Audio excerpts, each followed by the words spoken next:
नमस्कार, मैं हिमांशु और आप देख रहे हैं टारगेट विथ हिमांशु। भारतीय संविधान की एक बड़ी महत्वपूर्ण विशेषता है कि यहाँ संघीय शासन प्रणाली को अपनाया गया है। क्या होती है संघीय शासन प्रणाली और ऐसे कौन से गुण हैं जिसके आधार पर हम ये भारत में कह सकते हैं कि भारतीय संविधान ने संघीय शासन प्रणाली को अपनाया है। इस वीडियो में हम इसी पर डिस्कशन करने वाले हैं। वीडियो काफ़ी इंपॉर्टेंट है और उन लोगों के लिए खास रूप से इम्पोर्टेंट है जो इंडियन पॉलिटी को एज ए सब्जेक्ट या ज़्यादा इम्पोर्टेंस देते हैं।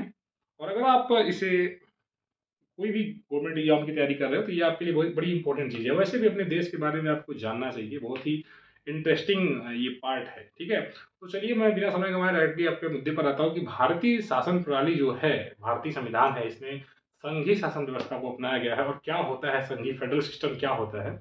देखिए, सामान्यतः सरकारें दो प्रकार से चलाई जाती हैं। एक तो संघीय, जिसको मैं अभी आपके सामने डिस्कशन कर रहा हूँ। दूसरी एकात्मक होती है, जहाँ पर सिर्फ एक शासन प्रणाली होता है, एक तंत्री शासन होता है, जहाँ पर राज्य नहीं होते हैं, स्वतंत्र रूप से एक सरकार होती है, केंद्र। लेकिन भारत में आप जानते हैं कि दो प्रकार की सरकारें होती हैं, एक संघ और एक राज्य। यानी कि उत्तर प्रदेश जैसे आप एक राज्य में रहते हैं, या महाराष्ट्र में रहते हैं, या हो सकता है कि आप राजस्थान में रहते हैं। और दूसरा हो सकता है कि एक बड़ा जो व्यापक स्तर पर भारत देश है। तो आप कहीं ना कहीं दो प्रकार से आपकी पहचान देखा जाए तो होती है। मूल रूप से भारतीय होने की सिर्फ एक ही पहचान है कि आप भारतीय नागरिक हैं, लेकिन आप एक राज्य के भी निवासी हैं और एक देश के भी निवासी हैं। तो भारत में यह संघीय शासन प्रणाली की एक प्रमुख विशेषता है। हालांकि अलग से कोई नागरिकता किसी एक राज्य की नहीं दी गई है। यह इसलिए दिया गया है कि भारतीय संविधान का जो झुकाव है वो एकात्मक की ओर थोड़ा बहुत दिखाई देता है। भारतीय संविधान ये नहीं कहता है किसी राज्य से कि तुम्हारे पास इतनी स्वतंत्रता है कि तुम अपने आप के लिए अलग से कोई कानून बनाओ या अपने लिए अलग से कोई झंडा बनाओ। अगर कोई ऐसा राज्य था भी तो उसको खत्म कर दिया गया है। आप जानते हैं सरकार के द्वारा अनुच्छेद 370, जो कि आप जानते हैं जम्मू कश्मीर से संबंधित है, उसको हटा दिया गया है। तो दो दो 2000 सॉरी 1950 में जब भारत का संविधान बनाया गया, तो उस दौरान जो प्रमुख रूप से अगर देखा जाए तो एक चीज और आप समझिए, भारतीय संविधान बनाते समय दो देशों को फॉलो किया गया ज्यादा। एक तो ब्रिटेन से और दूसरा जो है संयुक्त राज्य अमेरिका से। संयुक्त राज्य अमेरिका का जो संघीय सिस्टम है, जो संघीय प्रणाली है, उसको भारत में नहीं फॉलो किया गया है। क्यों? क्योंकि भारत की संघीय शासन प्रणाली कुछ अलग परिस्थितियों में बनी है। अमेरिका की जो संघीय शासन है, फेडरल सिस्टम जिसको आप इंग्लिश में समझ सकते हैं, तो वहां पर क्या हुआ है, अमेरिका में कि स्वतंत्र राज्य हैं, जैसे 10-12 राज्य हैं, तो वो मिलकर एक देश बना रहे हैं कि हम लोग आपस में, वो हो सकता है कि पिछड़े राज्य हों, एक एक दूसरे को निर्भरता रही हो, तो सभी मिलकर संगठित होकर एक स्वतंत्र देश का निर्माण करते हैं, यूनाइटेड स्टेट्स ऑफ अमेरिका, अपनी समस्याओं के आधार पर। ठीक है, हालांकि बाद में ये अलग नहीं हो सकते ये भी, या लेकिन इसमें कहीं ना कहीं ये चीज तो है कि समझौता हुआ है। डॉक्टर भीमराव अम्बेडकर इन्होंने ये कहा कि हम भारतीय संविधान को इस तरह से नहीं बना सकते कि राज्यों से समझौते करने पड़े। भारत का निर्माण जम्मू कश्मीर, उत्तर प्रदेश, बिहार, मध्य प्रदेश के बीच समझौता नहीं है। यह एकात्मक शासन प्रणाली, मतलब एक संघीय शासन प्रणाली का मतलब दूसरा जो प्रकार है। मैंने आपको बताया संघीय शासन प्रणाली भी दो प्रकार की होती है, एक तो अमेरिका, दूसरी कनाडा को आप देख सकते हैं। भारत में कनाडा के सिस्टम को फॉलो किया गया है, जहां पर एकात्मक रूप से एक प्रमुख सरकार को नीचे जाकर बांटा गया है। ठीक है, तो जब 1950 में भारतीय संविधान बना तो एकात्मक सरकार बनी, मतलब एक प्रमुख सरकार बनी केंद्र स्तर पर, और उसके बाद राज्यों को उनके भाषा के आधार पर, उनकी संस्कृति के आधार पर अलग अलग नाम से विभाजित किया गया, बांटा गया। जैसे आंध्र प्रदेश को बांटा गया 1953 में। बाद में गुजराती भाषा और महाराष्ट्र में मराठी भाषा बोलने वाले लोगों को अलग अलग में बांटा गया। बाद में पंजाब हरियाणा को बांटा गया, हिंदी बोलने वालों को हरियाणा, पंजाब बोलने वालों को पंजाबी। मैं ये नहीं कह रहा हूँ सिर्फ भाषा के आधार पर बांटिए, वहां पर प्रशासनिक सुविधाओं के आधार पर भी बांटा जाना चाहिए। लेकिन भारत का जब निर्माण हुआ तो वो अलग प्रकार से हुआ, यानी कि एकात्मक शासन को एक संघीय, एक यूनाइटेड कोई देश है, उसको अलग अलग भागों में विभाजित किया जा रहा है वहां की संस्कृति की भाषा के आधार पर। ठीक है, तो भारत में कनाडा की प्रणाली समझ फॉलो की गई। ये यहां तक मुझे लगता है आप समझ पाए होंगे कि भारत का संविधान ये नहीं कहता है कि आप राज्यों से समझौते करके उनको मिलाइए, बल्कि भारत का संविधान एक व्यापक स्तर पर सशक्त केंद्र की बात करता है, और उसके बाद राज्य अगर बट रहे हैं प्रशासनिक सुविधा के आधार पर, संस्कृति के आधार पर, भाषा के आधार पर, बोली के आधार पर, तो उनको आप बांट सकते हैं। अभी भी यह कार्य हो ही रहा है। तो ये चीज तो बिल्कुल क्लियर हो गई कि भारतीय संविधान कैनेडा पर आधारित संघीय शासन प्रणाली। आप कहेंगे कैसे हम माने? हो सकता है कि आपके मन में ये आए कि भारतीय संविधान संघीय शासन व्यवस्था को फॉलो करता है, कैसे माने सर?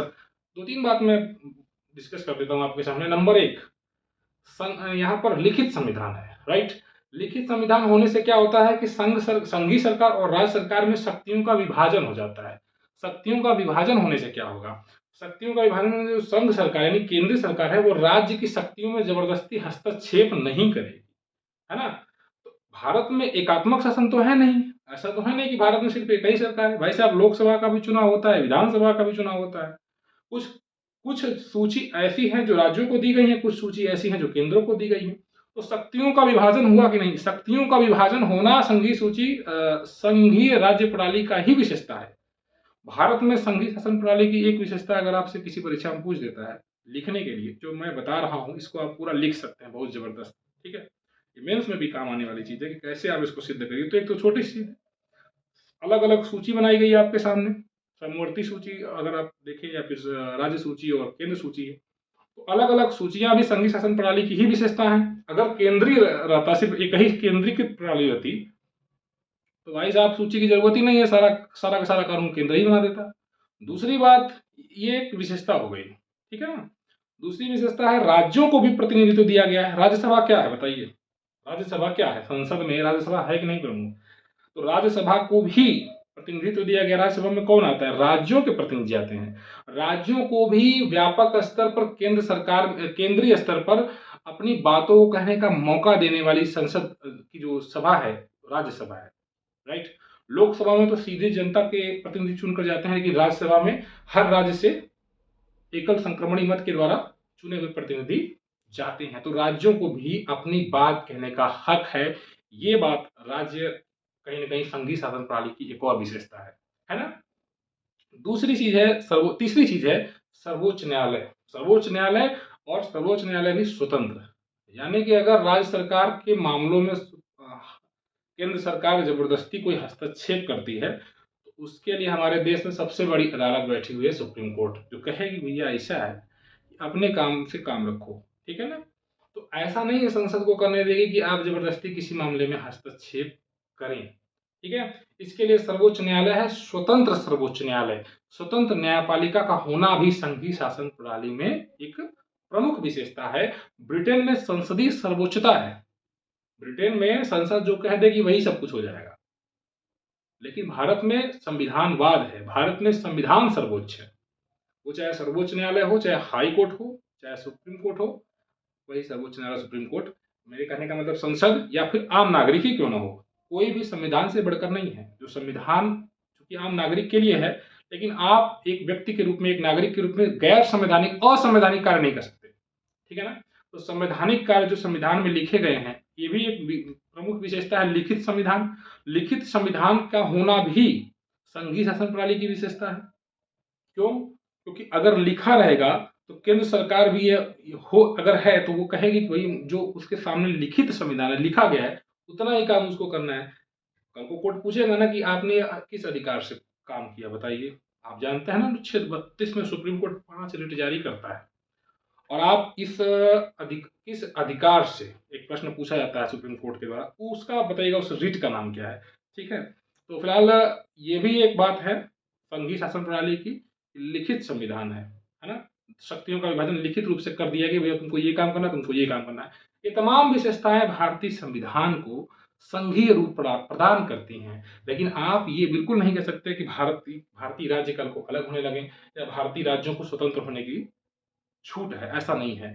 ऐसा होने पर भाई भारत में जो है एकात्मक शासन प्रणाली वाला भी सिस्टम है, यानी कि कहीं न कहीं मैं बार-बार कह रहा हूँ कि भारतीय शासन प्रणाली ऐसा नहीं है कि केंद्र राज्यों से समझौते हुए हैं, है ना? बहुत सी ऐसी परिस्थितियाँ हैं जब एकात्मक शासन प्रणाली भारत में प्रबल हो जाती है। भारतीय संविधान का झुकाव भी मुझे लगता है कि ज़्यादातर भले ही संघीय, लेकिन वो केंद्रीकृत प्रणाली भी कभी-कभी दिखाई दे जाती है जब राज्य मनमाना व्यवहार करने लग जाए। 365 अनुच्छेद, 356 अनुच्छेद। हालाँकि ये एक अलग टॉपिक है, और भारतीय संविधान का सबसे विवादित भाग जो अभी तक रहा है, जिसका सबसे ज़्यादा मिसयूज़ हुआ है, वो है 356, 365, 356। ये हमारे डॉक्टर भीमराव अम्बेडकर जी ने कहा था कि इसका हो सकता है यदा-कदा ही प्रयोग हो, है ना, ये जीवित नहीं रहेगा, ये मृत समान है 356। लेकिन अम्बेडकर जी के जाने के बाद तो ये संविधान सबका भाग सबसे ज़्यादा जीवित है 356। ये अलग टॉपिक है, इस पर हम बाद में डिस्कशन करेंगे, क्योंकि ऐसा करने पर वीडियो हो जाएगी लंबा। तो फिलहाल मैंने संघीय शासन प्रणाली की विशेषता आपसे डिस्कस कर दी है। इस वीडियो को जरूर शेयर करिएगा फ्रेंड्स। मैं आपके साथ सामने जो नॉलेज अपनी शेयर मतलब कॉन्स्टिट्यूशन पर शेयर करता हूँ, मैं चाहता हूँ कि और लोग भी जुड़ें और फायदा लें। ठीक है, फिर आपको कोई अगर इसमें डाउट आता है तो आप जरूर पूछ सकते हैं। मिलते हैं नेक्स्ट वीडियो में। Good bye.